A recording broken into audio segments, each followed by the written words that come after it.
Madam, മോള് 4 മാസം pregnant ആണ്. 2-3 ദിവസമായിട്ട് രാത്രിയിൽ ഇടയ്ക്ക് ഞെട്ടി എഴുന്നേറ്റിട്ട് വെള്ളം കുടിക്കണമെന്ന് എന്തോ ഒരു ടെൻഷൻ പോലെ. മാഡം മോളോടൊന്ന് സംസാരിക്കാം. എന്ത് പറ്റിയാ? അടുത്തിടെയായിട്ട് എന്തെങ്കിലും കൂടുതലായിട്ട് ടെൻഷനുണ്ടോ? ടെൻഷൻ്റെ അല്ല മാം, ഞാൻ ലാസ്റ്റ് വീക്ക് എൻ്റെ ഒരു ഫ്രണ്ടിനെ വിസിറ്റ് ചെയ്തിരുന്നു. അവൾ ഡെലിവറി കഴിഞ്ഞു, പ്രിമച്വർ ബേബിയാണ്. അപ്പോൾ 4 months വരെ എന്നെപ്പോലെ ഒരു ബുദ്ധിമുട്ടില്ലായിരുന്നു. 5 months കഴിഞ്ഞപ്പോഴത്തേക്ക് അവൾക്ക് ഭയങ്കര കോംപ്ലിക്കേറ്റഡായി. അതെല്ലാം കൂടി പറഞ്ഞു കേട്ടതും തൊട്ട് എനിക്ക് മൈൻഡിൽ അങ്ങനെ തന്നെ കിടക്കുക. അതുകൊണ്ടിട്ടാണോ എന്നറിയില്ല, നൈറ്റ് ആകുമ്പോഴത്തേക്ക് ഒരു ചെറിയ ബുദ്ധിമുട്ട് പോലെ. ഓ, അത്രയേ ഉള്ളോ? അങ്ങനെയൊന്നുമില്ല അൻഷ. നമുക്ക് ഇപ്പോൾ ഓരോ പ്രഗ്നൻസിയും വ്യത്യസ്തമല്ലേ. ഒരാൾക്ക് വരുന്ന കോംപ്ലിക്കേഷൻ എല്ലാം മറ്റേ ആൾക്കും വരണമെന്നില്ലല്ലോ. ഗർഭാവസ്ഥയിലുള്ള ഉത്കണ്ഠ വളരെ ശ്രദ്ധിക്കേണ്ട ഒരു കാര്യമാണ്.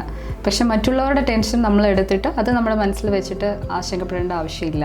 നമ്മൾ പ്രഗ്നൻ്റ് ആയിരിക്കുമ്പോൾ നല്ല ഹാപ്പി ആയിട്ടിരിക്കേണ്ട ഒരു സമയമാണ്. പ്രത്യേകിച്ച് ഒരു ഗർഭിണിയായ സ്ത്രീയുടെ മാനസികാവസ്ഥ ആ വളർന്നു വരുന്ന കുഞ്ഞിൻ്റെ ഡെവലപ്മെൻറ്റിനെയും അഫക്റ്റ് ചെയ്യുന്ന ഒന്നാണ്. അതുകൊണ്ട് തന്നെ നമ്മൾ മാക്സിമം ആവശ്യമില്ലാത്ത ടെൻഷനുകളൊക്കെ അവോയ്ഡ് ചെയ്യുക.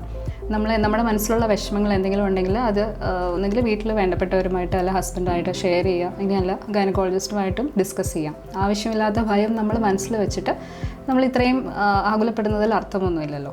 നമുക്ക് ഈ മൈൻഡ് റിലാക്സേഷൻ ടെക്നിക്സും കുറേയൊക്കെ ഉപയോഗിക്കാം. അപ്പോൾ അതിനകത്ത് ബ്രീതിങ് എക്സസൈസസ് ചെയ്യാം, മെഡിറ്റേഷൻ ചെയ്യാം, യോഗ പോലെ, ഇനി അല്ല പ്രാർത്ഥന, അതും വളരെ ഹെൽപ്ഫുൾ ആയിരിക്കും ഇങ്ങനെ നമ്മുടെ ഈ ആൻസൈറ്റിയും സ്ട്രെസ്സും ഒക്കെ കുറയ്ക്കാൻ വേണ്ടിയിട്ട്.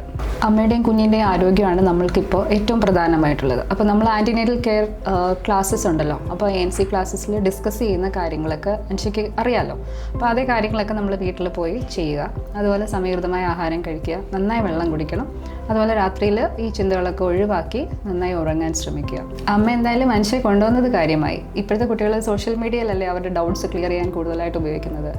തെറ്റായ വിവരങ്ങളായിരിക്കും ചിലപ്പോൾ കൂടുതലും കേൾക്കുന്നത്. അപ്പോൾ അതുകൊണ്ട് അവരുടെ ടെൻഷൻ കൂടുകയുള്ളൂ. അപ്പോൾ ഇങ്ങനത്തെ സിറ്റുവേഷനിൽ നമ്മൾ വിദഗ്ധ ഉപദേശം തേടുന്നത് തന്നെയായിരിക്കും എപ്പോഴും നല്ലത്. അപ്പോൾ ഓക്കെ അല്ലേ? ഹാപ്പി ആയിട്ടിരിക്കും കേട്ടോ. വേറെ പ്രശ്നങ്ങളൊന്നുമില്ല.